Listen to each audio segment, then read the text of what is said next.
របៀបដែលយើងយក spawn ក៏ដូចជា lobby មកដាក់នៅក្នុង server ហ្នឹងគឺវាមានពីរប្រភេទតគ្នាទី1គឺយើងដាក់ world ចូលតែម្ដងគឺជាប្រភេទ file zip ហើយមួយទៀតហ្នឹងគឺយើងប្រើជាមួយនឹង schematic តគ្នានៅក្នុងវីដេអូហ្នឹងខ្ញុំនឹងមកប្រាប់តគ្នាពីរបៀបដែលយើងយក world យកមកដាក់នៅក្នុង server ដើម្បីយកមកធ្វើ lobby ក៏ដូចជាធ្វើ spawn មិនថាដាក់ world zip ឬមួយក៏ដាក់ schematic ទេតគ្នាខ្ញុំនឹងប្រាប់នៅក្នុងវីដេអូហ្នឹងទាំងអស់តែម្ដងហើយគ្នាយើងបើសិនចង់បានវីដេអូរៀនធ្វើ server ជាច្រើនទៀតហ្នឹងក៏ឲ្យមក subscribe channel មួយនេះបានដោយសារតែ channel ខ្ញុំមុនវាមានបញ្ហាតគ្នាអញ្ចឹងគឺខ្ញុំយកមកធ្វើវីដេអូនៅ channel នេះម្ដងអញ្ចឹងតគ្នាកុំភ្លេច like subscribe អ្នកមួយផងណាតោះឥឡូវយើងផ្ដើមពីរបៀបដាក់ wall តគ្នាហើយ wall ហ្នឹងតគ្នាអាច down ពីក្នុង website ក៏បានឬមួយក៏យើងមានស្រាប់ដែលយើងធ្វើក្នុងអត្តនោយកមកដាក់ក៏បានដែរតគ្នាគ្រាន់តែចុច download មកវានឹងទទួលបាន file zip មកហើយនៅពេលដែលយើង download ហើយតគ្នាចូលមកនៅកន្លែង panel របស់យើងមកចូលមកកន្លែង file ហើយយើងធ្វើការតម្លាក់ file ដែលយើង download មុនហ្នឹងគឺចូលតែម្ដងខ្ញុំយកបានរបស់ខ្ញុំមកហើយអញ្ចឹងខ្ញុំធ្វើការតម្លាក់ upload file របស់ខ្ញុំនេះគឺនៅខាងលើនេះតគ្នាជាប្រភេទ file zip ហ្នឹង open វាតម្លាក់មកចូល server យើងផ្ទាល់តែម្ដង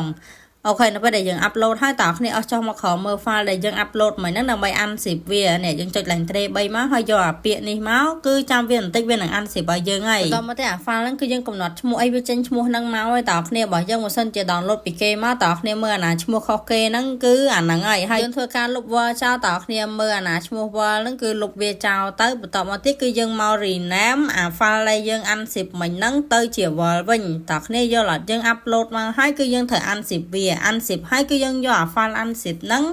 ដូរឈ្មោះមកដាក់ wall វិញដោយលុបអា wall ធម្មតានៅក្នុងនឹងចោលដល់ពីអញ្ចឹងហើយតើគ្នាធ្វើការ restart server មួយទៅដល់ប៉ុណ្្នឹងទៅតើគ្នាគឺរួចជាការស្រេចតែម្ដងក្នុងការដាក់ wall ចូលទៅក្នុង server ហើយមួយទៀតហ្នឹងគឺជាការដាក់ schematic តើគ្នាដោយតែយើងធ្វើនៅ Athena អញ្ចឹងអា schematic ហ្នឹងគឺវាអត់ខុសគ្នាទេហើយតើគ្នាគឺត្រូវការ plug in ចំនួន2 3ដែរអញ្ចឹងណាដែលធំសំខាន់ហ្នឹងគឺវាមានដូចជា wall edit wall guard ហើយនិង multiple core តើគ្នាបាទ plug in ផ្សេងៗដូច essential អីខ្ញុំគិតថាតើគ្នាប្រហែលជាមានហើយដាក់មកក្នុង server ត្បូងតើឥឡូវគឺយើងធ្វើការទៅរក schematic តាមម្ដងតើគ្នានៅតាម website ដែលខ្ញុំធ្លាប់ប្រាប់ពីមុនអីហ្នឹងតើគ្នាមើលទៅឲ្យតែវាមានពាក្យថា download schematic នៅខាងក្រោមហ្នឹងគឺយើងអាច download វាបានហើយអញ្ចឹងតើគ្នារកមើលខ្លួនឯងទៅនៅក្នុងតាម website ក្នុង Google ឬមួយក៏អីអញ្ចឹងណាពេញចិត្តមួយណាគឺ download មួយហ្នឹងមកដូចខ្ញុំហ្នឹងគឺពេញចិត្តអាមួយនេះអញ្ចឹងខ្ញុំធ្វើការចុច download វាមួយយកមកដាក់តេស្តឲ្យតើគ្នាមើលអញ្ចឹងណាអូខេបន្ទាប់ពីដាក់ plugin អីហើយហ្នឹងគឺតើគ្នាធ្វើការចូលមកក្នុង server មកដោយសារតែមុននឹងខ្ញុំទើបតែ upload world ហើយចូលមកគឺក្នុង world ខ្ញុំតែម្ដងតើគ្នាដោយ world ហ្នឹងគឺជា world spawn អញ្ចឹងណាឥឡូវយើងធ្វើការហោះឡើងមកមើលទៅនេះគឺជា spawn អីដែរតើគ្នាអ្នកដែលគាត់ធ្លាប់លេង Pinka ប្រហែលជាស្គាល់ spawn មួយហ្នឹងហើយគឺជា spawn ក្នុង server Pinka ហ្នឹងឯងខ្ញុំមកទុកចោលឲ្យតើគ្នាយកមកធ្វើវីដេអូតទៀតដល់ប្រេមដល់គ្នាពីលឿនធ្វើ server អញ្ចឹងទៅតែ spawn នេះទូបៀលយូរហើយក៏នៅតែស្អាតដែរតើគ្នាគឺញាក់សាច់យកហ្មងខានឃើញយូរចូលមកគឺប្លែកភ្នែកដែរបន្ទាប់ពីយើងចូលមកអីដែលយើងត្រូវធ្វើមុនគេហ្នឹងតើគ្នាគឺធ្វើការ /set world spawn មួយមកដើម្បីឲ្យយើងកើតមកគឺនៅកន្លែងហ្នឹងយកហ្មងកន្លែងមិញហ្នឹងគឺអត់បាន set នោះកើតមកនឹងក្រោមនោះ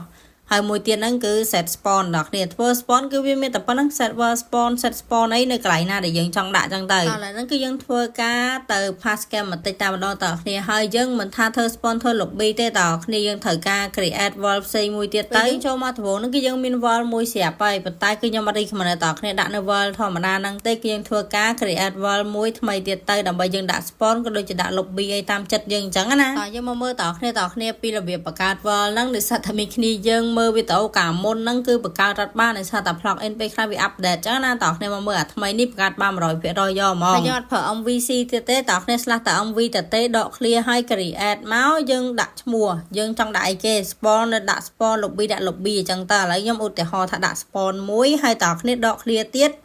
ដាក់ normal ដក clear ទៀតដាក់ world type ហើយយក flat អូខេប៉ុណ្ណឹងហើយ enter ទៅបានហើយដើម្បីយើងចូលទៅក្នុង world ហ្នឹងតើគ្នាប្រើ command /mvtp ដក clear ហើយដាក់ឈ្មោះដែលយើងបង្កើតមិញមកគឺ spawn អញ្ចឹងទៅអូខេដាក់មកគឺយើងនឹងធ្វើការមកដល់ world ហ្នឹងហើយនេះឃើញអត់គឺអា flat ហ្នឹងគឺមានន័យថាវាមានអីទាំងអស់តើគ្នាគឺផ្ទៃរាបស្មើចឹងគឺយើងងាយស្រួលក្នុងការដាក់ spawn ដាក់ lobby មែនតើដល់បន្តមកទៀតហ្នឹងគឺយើងធ្វើការចូលមកក្នុង panel យើងវិញមកតើគ្នាដើម្បីយើងចូលមកដាក់ schematic ចឹងណាតើគ្នាចូលមក file យកពាក្យថា plug in ហើយរកពាក្យថា world edit តើគ្នា world edit គឺនៅខាងក្រោមគេហ្នឹងចូលមកដល់ហ្នឹងគឺយកពាក្យ schematic អូខេកន្លែងហ្នឹងហើយដែលយើងធ្វើការតម្លាក់ schematic របស់យើងចូលតើគ្នា upload មកហើយយក file ដែលយើង download ពី website មុនហ្នឹង គឺយើងធ្វើការ upload វាចូលតែម្ដងអូខេតោះគ្នាដល់ណាមួយណាគឺតម្លាក់មួយនឹងចូលមកនេះតាមមួយផ្លែហ្នឹងគឺរួចជាការស្រេចតែម្ដងហើយដែលតោះគ្នាត្រូវធ្វើបន្ទាប់ហ្នឹងគឺយើងធ្វើការរើសទីតាំងតោះគ្នាយើងអាចដាក់នៅផ្ទាល់ដីអញ្ចឹងហ្មងទេតោះគ្នាអាច TP ទៅទីតាំងណាមួយដែលរៀងខ្ពស់អញ្ចឹងណាខ្ញុំដាក់នេះគឺ100ទាំងអស់ហ្មងតោះគ្នាអញ្ចឹងប៉ុណ្ណឹងគឺវាមកល្មមហើយអញ្ចឹងតោះគ្នាធ្វើការ /schematic list មកនៅពេលដែលដាក់ប៉ុណ្ណឹងហើយវានឹងបង្ហាញ schematic ដែលយើងមានប្រមាណមកទាំងអស់អញ្ចឹងណាតោះគ្នាហើយយើងចុចមកលើនៅកន្លែងអក្សរ L នេះដើម្បី load វាតែប៉ុណ្ណឹងគឺយើង load បានហើយវាឲ្យយើង // pass អញ្ចឹងទៅតោះគ្នា // pass មកវានឹងធ្វើការចេញអីដែលយើងយកមកមិញឯតោះគ្នា schematic ហ្នឹងណាវា pass schematic ហ្នឹងគឺដូចតែគ្នាតោះគ្នាអត់មានអីខុសគ្នាទេតែ download មកដាក់វាចូលទៅក្នុង file edit ហើយយើងធ្វើការ load វា pass ចេញយកមកតែម្ដងហើយតើគ្នាបើសិនជា pass វាម្ដងហើយថាអត់ពេញចិត្តអាហ្នឹងទេតើគ្នាអាច /undo បានគឺយើងនឹងធ្វើការបាត់អាហ្នឹងទៅវិញហើយអញ្ចឹងរបៀបដាក់ val ចូលក៏ដូចជារបៀប pass schematic អីគឺវាមានតែប៉ុណ្្នឹងទេតើគ្នាអីដែលយើងត្រូវធ្វើបន្ទាប់ហ្នឹងគឺយើងដាក់កុំឲ្យគេវាយបែក spawn អញ្ចឹងណាដូចកាលមុនខ្ញុំធ្លាប់ធ្វើម្ដងដែរហ្នឹង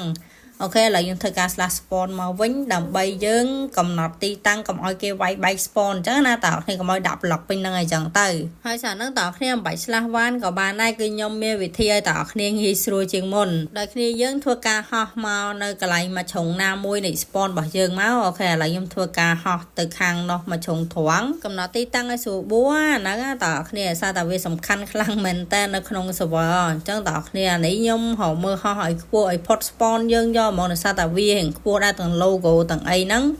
ខ្ញុំហោះមករៀងអូខេប៉ុណ្ណឹងហ្នឹងគឺវាអាចនឹងទទួលយកបានហើយអញ្ចឹងតើគ្នានៅពេលដែលហោះខ្ពស់ហើយគឺយើងធ្វើការ // ហើយ post 1មកនេះគឺយើង set position 1បន្តមកទៀតតើគ្នាដោយសារមុនអញ្ចឹងគឺយើងបុកទៅត្រង់យកហ្មងទៅមកជាហៀងទៀតណាតើគ្នាវិញតិចក៏វាមិនអីដែរតែបុកមកឲ្យត្រង់ឲ្យពេញ spawn របស់យើងមកនៅពេលដែលយើងដល់ជ្រុងភាសាទៀតមកខាងទៀតយើងធ្វើការចុះទៅក្រោមឲ្យផុតវិញណាតើគ្នានិយាយទៅធ្វើមិនឲ្យផុត spawn យើងហ្មងតើគ្នាចុះមកក្រោមហ្នឹងឲ្យផុតដោយណាយើងមករៀងផុតបន្តិចហ្នឹងហើយតើគ្នា // ឲ្យផុសធូមកប៉ុណ្ណឹងហើយដែលយើងត្រូវធ្វើបន្ទាប់គឺបង្កើត region តើគ្នា region ហ្នឹងគឺវាអត់មានអីពិបាកទេតើគ្នាគ្រាន់តែ /org ដក clear មក create ហើយយើងដាក់ឈ្មោះមកនិយាយទៅដូចខ្ញុំនិយាយតែអញ្ចឹងតើគ្នាចង់ធ្វើ spawn ដាក់ spawn ធ្វើ lobby ដាក់ឈ្មោះ lobby ឯទៅឬមួយក៏ឈ្មោះអីផ្សេងឲ្យតែគ្នាឆាប់ចាំបន្តមកទៀតគឺយើងមិនបាច់ធ្វើអីច្រើនទេតើគ្នាគ្រាន់តែ /org ដក clear flag មាន s មកវានឹងចេញឲ្យយើងឃើញនេះតែទូយើងមិនបានកំណត់ក៏វាកំណត់ឲ្យយើងអូតូដែរតើគ្នាវាយ block ក៏ដូចជាដាក់ block នៅលើកន្លែងយើងកំណត់ហ្នឹងគឺវាបិទអូតូយកហ្មងអញ្ចឹងតើគ្នានៅពេលដែលចុចមកកន្លែងហ្នឹងគឺយើងបិទតែ PP មួយទៀតទៅគឺរួចជាការស្រេចតែម្ដងដោយសារតែនៅក្នុង spawn lobby មានណាគេបាក់ឲ្យវាយគ្នាទេចឹងតើគ្នាដាក់ deny វាមួយមកប៉ុណ្ណឹងរួចបាត់ហើយនៅពេលធ្វើហើយនឹងកុំភ្លេចតេស្តផងតើគ្នាធ្វើការ DOP ខ្លួនឯងចោលមកយើងបិទ OP ខ្លួនឯងហើយយើងធ្វើការតេស្តតែម្ដងតើគ្នាខ្ញុំ creative មែនប៉ុន្តែខ្ញុំអត់មាន OP ទេអញ្ចឹងគឺយើងអាចប្រែ block នៅកន្លែងហ្នឹងបានទេនេះឃើញអត់គឺប៉ុណ្ណឹងរួចជាការស្រេចតែម្ដងតើគ្នាអត់មានអីញញ៉ៃច្រើនទេវីដេអូថ្ងៃហ្នឹងគឺមានតែប៉ុណ្្នឹងទេតើគ្នាអញ្ចឹងបើសិនជាចង់បានវីដេអូថ្ងៃក្រោយទៀតក៏ភ្លេច subscribe channel មួយហ្នឹងផងបើសិនចង់បាន24ម៉ោងលេងតើគ្នាអាចទៅទិញនៅគេស hosting បាន